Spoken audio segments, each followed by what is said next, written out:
Hello guys, तो आज की वीडियो हमारी एल्डोल कंडेंसेशन के ऊपर है। तो हम देखते हैं एल्डोल कंडेंसेशन होता क्या है। पहले इसका नाम सजेस्ट करता है एल्डोल। एल्डोल मीन्स होता है जिसके अंदर जो पहला प्रोडक्ट बनेगा वो एल्डोल बनेगा। और कंडेंसेशन का मतलब होता है कि यहाँ पर रिमूवल ऑफ वाटर होएगा। ठीक है, तो इसके अंदर क्या होता है, हम एल्डिहाइड और कीटोन दोनों के लिए इसको यूज़ करते हैं, जिसके अंदर एटलीस्ट 1 अल्फा हाइड्रोजन होना चाहिए। जो हमने पुरानी वीडियो के अंदर करा था उसके अंदर अल्फा हाइड्रोजन नहीं था, यहाँ पर एटलीस्ट 1 अल्फा हाइड्रोजन हमारे पास प्रेजेंट होना चाहिए। ठीक है, और ये अंडर को करता है केमिकल रिएक्शन किसकी प्रेजेंस के अंदर, डाइल्यूट NaOH के प्रेजेंस के अंदर। जो पुराना था उसके अंदर हमने क्या लिया था, कंसनट्रेटेड हमने KOH लिया था, यहाँ पर हमने डाइल्यूट NaOH लेना है।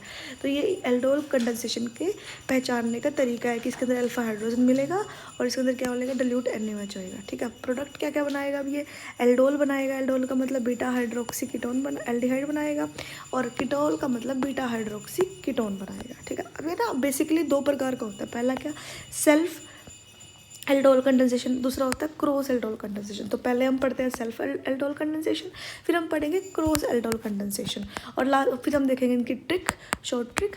So keep watching the video.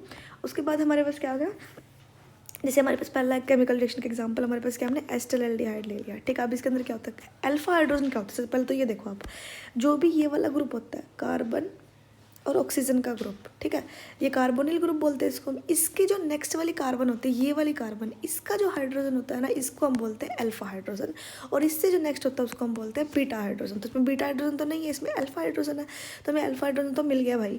अब हमने क्या करा, हमने देखा कि डाइल्यूट NaOH है। तो ये पहले तो मैं तुम्हें केमिकल रिएक्शन बताती हूँ, फिर उसके बाद मैकेनिज्म के ऊपर जाएंगे। तो इसके बाद क्या हुआ, यहाँ से प्रोडक्ट क्या बना, एल्डोल बना पहले रिएक्शन के अंदर प्रोडक्ट। उसके बाद क्या बना, रिमूवल ऑफ वाटर मॉलिक्यूल, तो यहाँ पे इनोल बन गया। ठीक है, ऐसे ही हम ये तो हमने लिया एल्डिहाइड का केस, यहाँ पे ले लिया कीटोन मतलब एसीटोन का केस।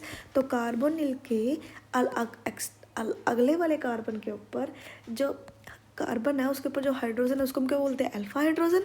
उसने क्या करा, एल्डोल रिएक्शन करी, तो पहले कीटोल बना दिया और फिर रिमूवल ऑफ वाटर करके इसने क्या बना दिया, alpha beta unsaturated carbonyl compound बना दिया। ठीक है, अब इसके मैकेनिज्म के ऊपर गो थ्रू करते हैं। तो पहले में क्या होता है, ये सिर्फ और सिर्फ किसके लिए होता है, एल्डिहाइड और कीटोन के लिए होता है, जिसके पास क्या होता है 1 अल्फा हाइड्रोजन। सबसे इंपॉर्टेंट पॉइंट ये है कि इसके अंदर अल्फा हाइड्रोजन होना ही चाहिए।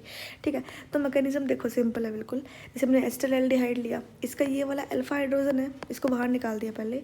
तो जो ये OH नेगेटिव है, इसने क्या करा, इसके H को ले लिया और वाटर मॉलिक्यूल यहाँ से बाहर निकाल दिया। इस H ने अपने इलेक्ट्रॉन्स दे दिए इसको। अब ये क्या बन गया, एक कार्बो एनायन बन गया। और कार्बो एनायन एक न्यूक्लियोफाइल की तरह एक्ट करेगा और दूसरा मॉलिक्यूल एक इलेक्ट्रोफाइल की तरह एक्ट करेगा। न्यूक्लियोफाइल क्या होता है, जो न्यूक्लियस लविंग हो, जो इलेक्ट्रॉन को देता हो। इलेक्ट्रोफाइल जो इलेक्ट्रॉन को लेता हो उसको बोलते हैं। तो यहाँ पर मैंने पहले बताया था पार्शली पॉजिटिव होता है, पार्शली नेगेटिव होता है। तो यहाँ पर आकर ये सेंटर पर ये अटैक कर देगा। ठीक है, तो अब इसे जब अटैक करा तो ऑक्सीजन अपने पाई इलेक्ट्रॉन को लेके चला जाएगा, तो यहाँ पर नेगेटिव चार्ज राइज हो गया। उसके बाद जो वाटर मॉलिक्यूल निकला था, जो रिएक्शन के अंदर पड़ा हुआ था, उसने क्या करा, यहाँ से H दे दिया, तो यहाँ से OH बन गया। तो ये क्या बन गया, अब ये देखो बीटा हाइड्रोक्सी बोला था मैंने आपको। तो ये क्या है, अल्फा ग्रुप है, ये सॉरी कार्बोनिल ग्रुप है, इसके अलग क्या है, अल्फा है, उसके बाद क्या है बीटा। तो बीटा के ऊपर OH ग्रुप लग गया, बीटा हाइड्रोक्सी कार्बोनिल कंपाउंड और एल्डोल बोलते हैं। अब इसके अंदर ये तो होगी एल्डोल रिएक्शन यहाँ तक। अब उसके बाद होती है एल्डोल कंडेंसेशन होना शुरू हो गया, मतलब रिमूवल ऑफ वाटर। तो यहाँ से तो H अल्फा से तो, और यहाँ से OH, ये दोनों निकल के यहाँ पे क्या बन जाएगा, डबल बॉन्ड बन जाएगा। तो हमारे पास प्रोडक्ट क्या बनेगा, alpha beta unsaturated carbonyl compound बन जाएगा। ठीक है, उसके बाद हमारे पास अभी आता है, ये क्वेश्चन है दो। चलो अब मेरे से पहले सब सोल्व कर दो। अभी हमारे पास क्या होता है, ये कार्बोनिल ग्रुप है, इसके अल्फा पोजीशन है, इसके अंदर अल्फा हाइड्रोजन प्रेजेंट है। तो ये एल्डोल का रिएक्शन देगा या नहीं देगा, yes it will give aldol reaction. Okay, अब नेक्स्ट वाले हमारे पास फॉर्मल्डिहाइड ले लिया, इसके अंदर कोई भी अल्फा हाइड्रोजन प्रेजेंट है। अल्फा हाइड्रोजन क्या होते हैं, कार्बन के नेक्स्ट कार्बन होना चाहिए। यहाँ पे क्या है, हाइड्रोजन है, तो ये क्या है, ये एल्डोल रिएक्शन नहीं देता, ये एल्डोल रिएक्शन नहीं देगा। तो alpha hydrogen is must in aldol condensation. ठीक है, अब उसके बाद हमारे पास आगे क्रॉस एल्डोल रिएक्शन। क्रॉस देखो, जब हमने सेल्फ करा था तो उसके अंदर एक ही प्रोडक्ट बन रहा था, अब हम कर रहे हैं cross aldol reaction. Cross aldol reaction के अंदर क्या होता है, हमारे पास एक से ज़्यादा प्रोडक्ट बनते हैं। ठीक है, तो मिक्सचर ऑफ प्रोडक्ट बनेंगे, क्या बनेंगे, मिक्सचर ऑफ प्रोडक्ट बनेंगे। तो लेके हमारे पास क्या, हमने एक एस्टर एल्डिहाइड ले लिया जो हमने पहले लिया था, उसका रिएक्शन एक एसीटोन के साथ करा दिया, ठीक है, एसिटाल्डिहाइड का रिएक्शन एसीटोन के साथ करा दिया तो हमारे पास मिक्सचर बनेगा। अब हम उस मिक्सचर की मैकेनिज्म देखते हैं। तो जैसे हमने पहले वही OH लिया, OH इस पर अटैक कराया, ये अपने इलेक्ट्रॉन दे देगा इसको, और यहाँ पे क्या बन गया, कार्बो एनायन बन गया। अब ये कार्बो एनायन न्यूक्लियोफाइल की तरह एक्ट करेगा, मीन्स इसके पास इलेक्ट्रॉन बहुत ज़्यादा है, तो ये उस सेंटर को इलेक्ट्रॉन देगा जिसके पास इलेक्ट्रॉन नहीं होंगे। लाइक इसके पास पार्शियली पॉजिटिव चार्ज होता है, इसके पास पार्शियली नेगेटिव चार्ज होता है, तो इस वजह से इसको इलेक्ट्रॉन दे दिए। अब ये इलेक्ट्रॉन ऊपर शिफ्ट करेंगे पाई, तो OH O नेगेटिव आ जाएगा, तो इस प्रोसेस के अंदर ही हमने इसके अंदर H ऐड कर दिया, तो हमारे पास क्या बन गया, एल्डोल प्रोडक्ट बन गया, और बीटा हाइड्रोक्सी एल्डिहाइड बन गया। अब उसके बाद हमने यहाँ पर क्या कंडेंसेशन रिएक्शन करी, कंडेंसेशन मतलब रिमूवल ऑफ वाटर कर दिया, तो यहाँ पे क्या होगा, इसका H और इसका OH ये निकल कर क्या बन जाएगा, यहाँ पे इनोल बन जाएगा, और हमारे पास प्रोडक्ट बन गया। अब ये तो पहला प्रोडक्ट बना, जब इन्होंने आपस में रिएक्शन करी, ये दोनों, ये भी एक इसका दूसरा मॉलिक्यूल ये भी आपस में रिएक्शन कर सकता है, एक प्रोडक्ट यहाँ से बन सकता है, ये आपस में रिएक्शन कर सकता है, एक प्रोडक्ट यहाँ से बन सकता है, एक प्रोडक्ट बनकर जिनमें आपस में रिएक्शन करी। जब हमने इसका एल्डिहाइड का अल्फा हाइड्रोजन निकाला, जब हम इसका अल्फा हाइड्रोजन निकाल लेंगे तो एक और, मतलब इसमें टोटल 4 प्रोडक्ट बन सकते हैं हमारे पास। समझे 4 प्रोडक्ट कैसे बनेंगे, ठीक है। इसका 2 प्रोडक्ट अलग से जो हमने ऊपर करे थे,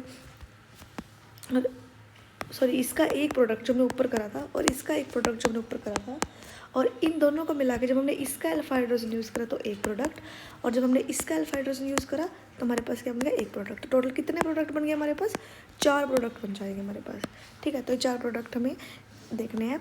अब हम इसके शॉर्ट ट्रिक से इनके चारों प्रोडक्ट को डिज़ाइन करते हैं कि हम चारों प्रोडक्ट कैसे बना सकते हैं। वैसे तो मैकेनिज्म मैंने आपको समझा ही दिया है। अब चारों प्रोडक्ट में देखो हमने क्या लिखना है, जिसका हम अल्फा हाइड्रोजन यूज़ कर रहे हैं उसके H को निकाल के लिख दो, और दूसरा प्रोडक्ट हमने ऐसे दूसरा हमने सिंपल, जिसका हमने ऑक्सीजन यूज़ करना, ऑक्सीजन मतलब जिसके ऑक्सीजन वाला कार्बन यूज़ करना है, हमने ऐसे लिख दिया उसके अंदर। अब हमने इसके 2H और इसके ऑक्सीजन को निकाल दो, सिंपल ऐसे कर दिया। अब देखो तो यहाँ से क्या बनेगा, यहाँ से शुरू कर रहे हैं हम, यहाँ से लिखना, तो ये CH3 है, ये C डबल बॉन्ड O है, ये CH है, इसके 2H निकल गए, इसका ऑक्सीजन निकल गया, तो यहाँ पर डबल बॉन्ड की जगह डबल बॉन्ड है, CH है और CH3, तो ये इसका क्या बन गया, दूसरा प्रोडक्ट बन गया, ठीक है। शॉर्ट ट्रिक समझ में आई। उसके बाद हम इसका तीसरा प्रोडक्ट बनाते हैं। तीसरा प्रोडक्ट मैंने क्या बताया था कि जब एल्डिहाइड आपस में भी तो रिएक्ट कर सकते हैं ना, हमें नहीं पता कि मॉलिक्यूल कितने प्रेजेंट है कंटेनर के अंदर। कंटेनर सोचो कि कंटेनर है हमारे पास, और उसके अंदर ही हमने सब कुछ डाल दिया, तो वो आपस में भी कर सकते हैं, क्रॉस भी कर सकते हैं, तो टोटल 4 प्रोडक्ट बनाएंगे वो।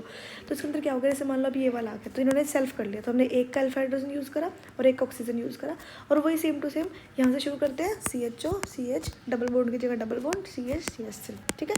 अब चौथे प्रोडक्ट के ऊपर जाते हैं। जब हमने 2 कीटोन का यूज़ कर दिया, एसीटोन का यूज़ कर दिया, तो एक का तो ऑक्सीजन लिया, OH लिया, तो हमने इसका क्या कर रिमूव कर दिया, और हमारे पास यहाँ से शुरू करेंगे तो CH3 C double bond O CH, ये वाला डबल बॉन्ड, ये वाला डबल बॉन्ड, ये वाला डबल बॉन्ड, CH और CH3, तो हमारे पास चौथा प्रोडक्ट बन गया। तो क्रॉस एल्डोल के अंदर हमारे पास टोटल कितने प्रोडक्ट बनते हैं, 4 प्रोडक्ट बनते हैं, ठीक है। तो हमने शॉर्ट ट्रिक से देख लिया इसके प्रोडक्ट, और जो ऊपर हमने इसके मैकेनिज्म से देख लिया, तो बहुत इंपॉर्टेंट रिएक्शन है। Okay, thank you guys.